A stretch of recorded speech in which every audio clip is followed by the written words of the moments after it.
रविवार की जब प्रदोष पड़ती है तो शिव बेलपत्र के पेड़ के नीचे निवास करते हैं। महाराज रविवार की प्रदोष जो काम दुनिया में कोई नहीं कर सकता वो अचूक फल की प्राप्ति रविवार की प्रदोष करा देती है। महाराज ऐसी प्रदोषों का नियम वर्णन किया। मान लो आप प्रदोष का व्रत नहीं कर सकते, आप अगर व्रत नहीं कर सकते तो प्रदोष के दिन प्रदोष काल में शाम का समय सूर्य अस्त का कुछ पल कुछ घड़ी के पहले से लेकर बाद तक का प्रदोष काल के अंतर्गत आप शंकर जी के मंदिर में जाकर 1 लोटा पानी 5 बेलपत्र भी अगर समर्पित करते हैं तो संपूर्ण प्रदोष का फल आपके भाग्य में हो जाए। झगड़ा होता क्यों है?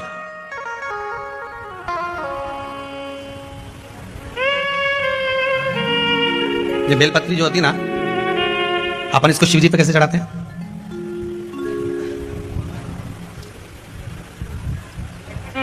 जैसे ये शिवलिंग है, ठीक है, और ये बेलपत्री को अपन ने शंकर जी पे चढ़ाया, इसी तरह चढ़ाते हो ना आप लोग, शिव जी पे चढ़ाया। पहले इससे प्रथम वाली कथा में कहा था जब विशेष कोई कार्य होता है तो बीच वाली बेलपत्र पर शहद लगाकर बाबा पर उसको लगाकर जाया जाता है।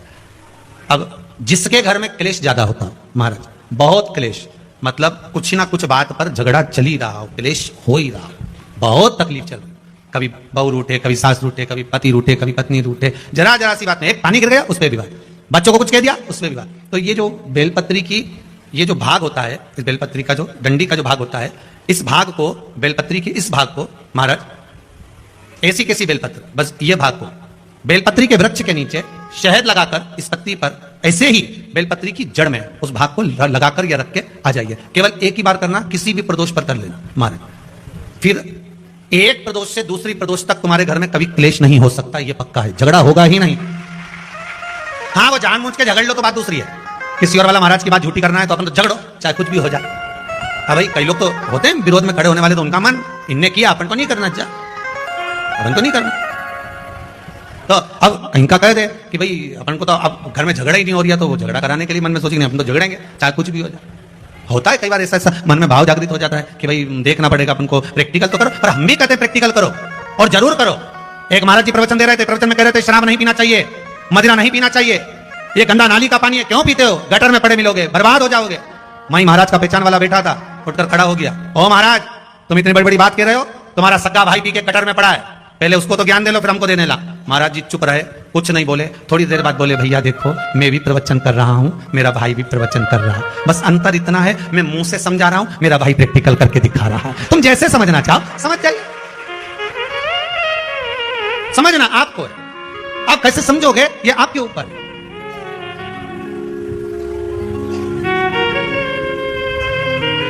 भाई जो ना समझे उसके लिए एक विदेश से एक अंग्रेज आया और उसने दीवार पर जितने कंडे बने थे गाय के उसका फोटो खींचा, तो उसको गांव के 10-12 लोग देख रहे थे और वो बढ़िया हेटमेट लगा के फोटो खींच रहा था, चश्मा लगा के। तो उसको बड़ा आश्चर्य हो रहा था, तो गांव के लोगों ने पूछ लिया, तो वो हेट उतार के खुजा के बोला कि ये गाय दीवार पे चढ़ी कैसे हो। समझ गया तो समझ गया, ना समझे तो ना समझे। इस शिवलिंग का स्मरण आप करेंगे, बीच में जो एक मोटी सी लाइन होती है इसको अशोक सुंदरी कहते हैं। सब लोग दर्शन करें, जम के बोलो जरा, करें। अशोक सुंदरी की जगह जहां पूरी हो जाती है उसके बीच में शिवलिंग और उसके बीच में थोड़ी सी जगह खाली आती है, करें दर्शन, समझना जरा बहुत अच्छे से। जैसे ये अशोक सुंदरी की जगह है, हम निवेदन करेंगे आस्था चैनल वालों से भी और एलईडी वाले भी, जिन जिनको एलईडी पर आप दर्शन करा रहे हैं वो पूरी तरह से करा।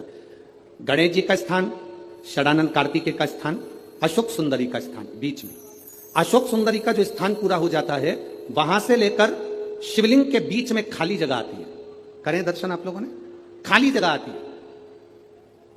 उस खाली स्थान की जो महत्वता है, ये जो अशोक सुंदरी से लेकर बीच में जो जगह है, ये भगवान शंकर की जो धर्म पत्नी है माता पार्वती, उनकी जो योगनियां है 64 योगनी, उनकी जो शक्ति पीठें हैं, उनकी जो सिद्धता है, उनकी जो सिद्धियां हैं, ये अशोक सुंदरी से शंकर के शिवलिंग के बीच में जो खाली जगह होती है, इस स्थान पर 64 योगनियां, देवियां, अष्ट सिद्धियां, नवनिधियां सब इस स्थान पर रहती है। इसलिए हमारे यहाँ शिव महापुराण की कथा कहती है, पूर्ण पूजन के बाद अगर कोई नारी, कोई पुरुष, कोई बच्चा, कोई बुजुर्ग अपने मन की बात का स्मरण इस जगह पर हाथ को रखकर, जैसे किसी के हृदय पर हाथ रखते हैं तो दिल धड़कता हुआ स्मरण होता है, उसी तरह यहाँ स्पर्श करेंगे और स्पर्श कर कर जब अपने मन की बात करते हैं तो देवाधिदेव महादेव नंदी के साथ आकर प्रदोष के दिन कार्य की सिद्धता पूर्ण करते हैं। उस स्थान की मूलता होती है, वो स्थान समझ में आ गई ना जगह? अरे बोलो तो जम के। नहीं समझ में आई हो तो एक बार फिर वापिस समझ लीजिए, फिर समझोगा। स्थान देखिएगा, अपने को भगवान की कृपा से यहां नागपुर में शंकर जी का शिवलिंग कोई ने कागज का बनाकर यहां जो भेजा, ये काम बाबा की कृपा से आप लोगों के स्मरण के लिए आया। देखिए जरा, गणेश जी का स्थान, कार्तिकेय जी का स्थान, बीच में ये आ गई अशोक सुंदरी की मोटी सी लाइन। अशोक सुंदरी की लाइन जहां खत्म होती है, वहां से जो शिवलिंग रखा है, इसके बीच की जो जगह है, ये जो बीच में अशोक सुंदरी के स्थान से लेकर शिवलिंग के स्थान के बीच में जो खाली जगह है, ये 64 योगिनियां, अष्ट सिद्धियां, नवनिधियां, सब कुछ मेरे देवाधिदेव महादेव ने माता पार्वती को अपने चित्तवृत्ति के साथ यहां अनुमति प्रदान कर रखी है। वहां का स्पर्श, वहां का मात्र स्पर्श और हमारे दिल की बात। शंभू, जिस नारी को 30 साल हो गए हों, बच्चे नहीं हो, 35 साल हो गए हों, संतान नहीं हो, 25 साल हो गए, 20 साल हो गए, संतान का सुख ना हो, और डॉक्टर ने कह दिया कि कोई बहुत बड़ी बीमारी किसी व्यक्ति को है, रोग बड़ा, बीमारी बड़ी, और उस बीमारी का कोई हल, उस रोग का कोई हल नहीं दिख रहा, कोई हल नजर ना हो, कोई हल दिख ना, तो बैसाख महीने में शिव सप्त तीर्थ का एक अनुष्ठान अपने जीवन में जरूर करें। मट्टी के पात्र में जल भरना, और मट्टी के पात्र में जल भरकर प्रतिदिन रोज 7 दिन का ये नियम होता है सप्ततीर्थ। बस विराम जो है उसका प्रदोष के दिन होना चाहिए। और बैसाख के महीने में जब आप सप्ततीर्थ का अनुष्ठान करें, 1 घड़ा जल का रोज भरें प्रतिदिन, और 1 बेलपत्र, 1 शमी पत्र उस घड़े के नजदीक में कोई पात्र में अवश्य रखें। पात्र को, जो जल का घड़ा है, जल का पात्र है, उसको मट्टी के ही दीप से या कोई श्वेत वस्त्र जिसको मला गया हो, धोया गया हो, साफ हो, उस वस्त्र से ढक दें। एक दिन एक शिवालय में जाएं, शमी पत्र अशोक सुंदरी वाली जगह पर समर्पित करें। अशोक सुंदरी की जगह जानते हो ना आप लोग? अशोक सुंदरी की जगह पर शमी पत्र समर्पित करें। बेलपत्र, जहां आप खड़े हैं वहां डंडी का भाग आपकी ओर हो और बेलपत्र शिव जी को समर्पित करा जाए। फिर जो मट्टी के पात्र में जल है वो भगवान शंकर को अपनी कामना कर कर शिव जी को समर्पित करो। संतान के लिए कर रहे हो तो वहीं से जल को एक कटोरी में, एक पात्र में झेल लीजिए। उस जल का आधा भाग नंदी के पास बैठकर आप ग्रहण कर लो, आधा भाग अपने पति को देना प्रारंभ करो। कोई रोग के लिए कर रहे हो, किसी बीमारी के लिए कर रहे हो, तो वो जल आप अपने घर की देहली में प्रवेश करने के पहले अपने मुख में उसको ग्रहण कर लो। एक दिन में एक शिवालय, दूसरे दिन दूसरा शिवालय, तीसरे दिन तीसरा शिवालय।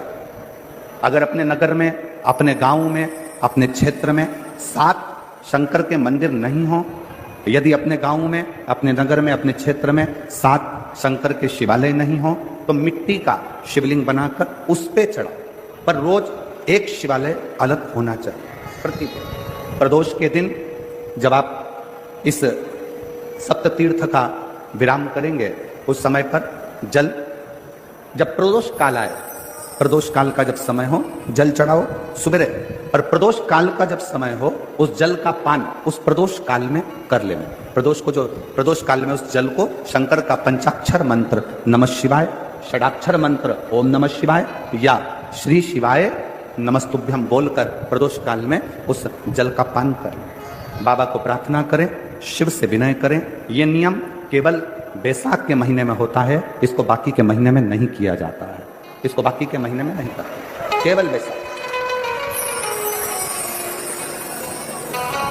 शिव सप्त तीर्थ का जो नियम है वो अपने जीवन में धारण करते। और हम तो कहेंगे शिव महापुराण की कथा श्रवण करने वाले प्रत्येक बेटा बेटी से, शिव महापुराण की कथा सुनने वाले प्रत्येक शिव भक्त से हम तो कहेंगे कि शरीर में कोई रोग नहीं भी है, संतान की प्राप्ति नहीं भी चाहिए, उच्च शिक्षा के लिए आप कर रहे हैं, अपने जीवन की खुशहाली के लिए कर रहे हैं, तो शिव का सप्त तीर्थ अनुष्ठान अवश्य करें, अवश्य करें और अपने जीवन को सार्थक करें।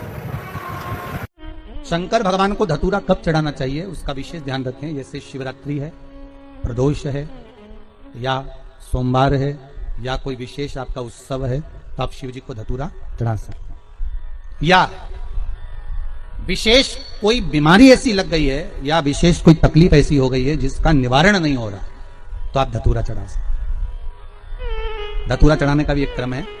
हल्दी में भिंगोकर धतूरा चढ़ाया जाता है लक्ष्मी के लिए, चंदन में भिंगोकर धतूरा चढ़ाया जाता है आयु की वृद्धि के लिए। अबीर, अबीर एक सफेद कलर का बॉर्डर होता है, अबीर गुलाल जो होती है, गुलाल में अबीर डलता है, चमकदार, आपने देखा होगा अबीर।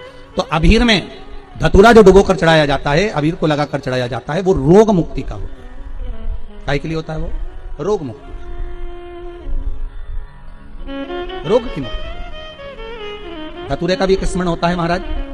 बहुत भारी रोग है, बीमारी लग गई है, डॉक्टर अपना काम कर रहे हैं, घर का व्यक्ति बहुत बीमार हालत में पड़ा हुआ है, तो बेलपत्री के वृक्ष के नीचे भी शिवलिंग का निर्माण कर कर एक धतूरा समर्पित करा जाता है, जिससे रोग से मुक्ति होती है। उसमें ना तो हल्दी लगाई जाती है, ना चंदन लगाया जाता है, ना अबीर लगाया जाता है, केवल धतूरा चढ़ाया जाता है। अपने को भी अगर गलत विचार आते हो, पूजन के समय पर पाठ करते करते गलत जगह पर अपना मन जा रहा हो, तो 5 प्रदोष एक कटोरी में 1 चम्मच घी, गाय का, देसी गाय का 1 चम्मच घी, 1 चम्मच भी ना हो तो आधी चम्मच घी, आधी चम्मच भी अगर घर में ना हो तो 2 बूंद घी, 2 बूंद भी ना हो तो देसी गाय का 1 बूंद घी अपनी हथेली में मध्य में लगाकर, जो शंकर भगवान का,